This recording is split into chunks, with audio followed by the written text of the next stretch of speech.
ডিরোজিও ভবনের সামনে অনশনে শিক্ষাকর্মীরা 2016 গ্রুপ সি ডি চাকরিহারা শিক্ষাকর্মীরা অনশনে গতকাল রাত থেকে আজ প্রতিনিধি অনশন শুরু করেছে। দাবি পূরণ না হওয়া পর্যন্ত অনশন চালিয়ে যাবেন তারা। হুঁশিয়ারি 2016 গ্রুপ সি ডি চাকরিহারাদের। এই মুহূর্তে দেখাচ্ছে সেই ছবি। ডিরোজিও ভবনের সামনে অনশনে রয়েছেন চাকরিহারারা, শিক্ষাকর্মীরা। তারা এই মুহূর্তে অনশন চালিয়ে যাচ্ছেন। 2016 গ্রুপ সি গ্রুপ ডি চাকরিহারা শিক্ষাকর্মীদের অনশন অব্যাহত রয়েছে। গতকাল রাত থেকে আজ প্রতিনিধি অনশন শুরু করেছেন। দেখুন সেই ছবি দেখাচ্ছি।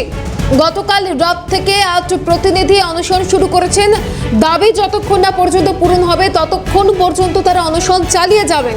এমনটাই 2016 গ্রুপ সি যে চাকরিহারারা তারা হুঁশিয়ারি দিচ্ছেন।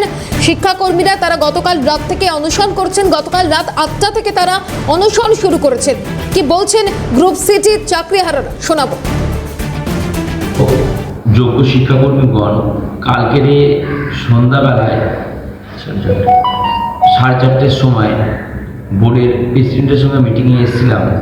তারা মিটিংয়ে আশাহত হয়েছিলাম এবং সেখান থেকে আমরা আমরণ অনশনের কর্মসূচি শুরু করেছিলাম। প্রায় 16 ঘন্টা। আরো বিস্তারিতভাবে তুলে ধরবো আমাদের প্রতিনিধি শুভদীপ মান্না রয়েছেন আমাদের সঙ্গে। শুভদীপ, গতকাল রাত 8টা থেকে শিক্ষাকর্মীরা অনশন করছেন, তাদের অনশন অব্যাহত রয়েছে। রাত পেরিয়ে এখন সকাল গড়িয়ে বেলা হয়ে গেল। কি ছবি এখন, কি পরিস্থিতি, কি বলছেন তারা?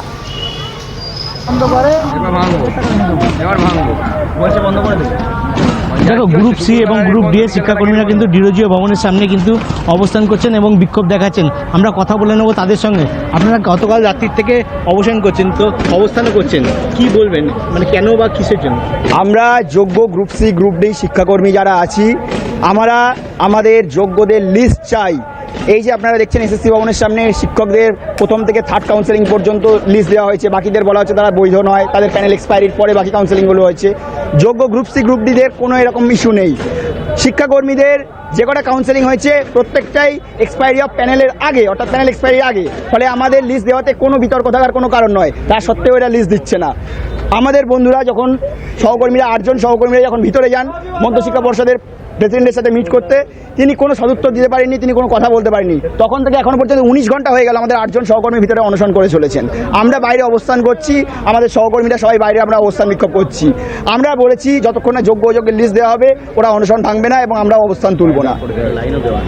এক্ষেত্রেও বলে রাখি, আবারও বলছি, আমাদের প্রত্যেকটা কাউন্সেলিং এক্সপায়ারি অফ প্যানেলের আগে হয়েছে। আমাদের যোগ্যদের লিস্ট দেওয়া নিয়ে কোনো সমস্যা। তোমাদের চাকরি ফেরত চাই, এই দাবি নিয়ে অবশ্যই আমরা যেখানে ছিলাম, আমরা যোগ্যরা, যোগ্য গ্রুপ সি গ্রুপ ডি কর্মীরা সব বেতনে সব পদে বহাল করা চাই আমাদেরকে। আপনিও তো একজন শিক্ষা কর্মচারী, আপনি কি বলছেন? দেখুন, আজকে তো বলার ভাষা নেই। আজকে আমরা রাজ্য সরকারের কাছে একটাই দাবি রাখব, আমরা যারা যোগ্য শিক্ষাকর্মী গ্রুপ সি গ্রুপ ডি, যারা আজকে আমরা যোগ্যতার ভিত্তিতে 19 লাখের মধ্যে পরীক্ষা দিয়ে আমরা 3393 জন চাকরি পেয়েছি, তা সেটা যখন সিবিআই প্রমাণ করে দিয়েছে কোর্টের কাছে, তাহলে সেখানে একমাত্র রিলিফ পেল টিচাররা আর আমরা পেলাম না।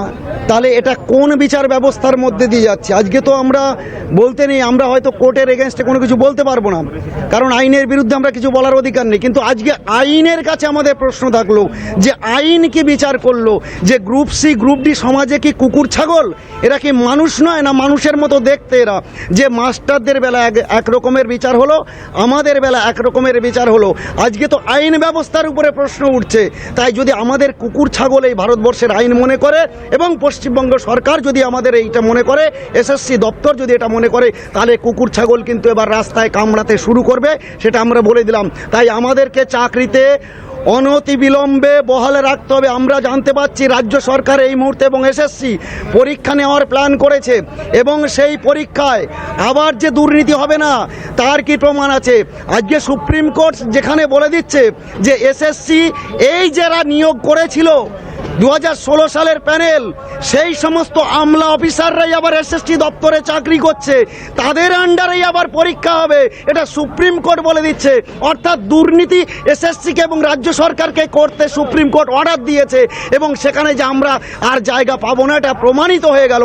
তার মানে আমরা বেশ, আজকে শুভদীপ, ভিটে গ্রুপ ছাড়া সি মাটি গ্রুপ ডি ছাড়া চাকরিহারা শিক্ষাকর্মীদের তরফে পরবর্তীতে কি পদক্ষেপ নেওয়া হয় নজর রাখো। আপাতত ধন্যবাদ জানাবো।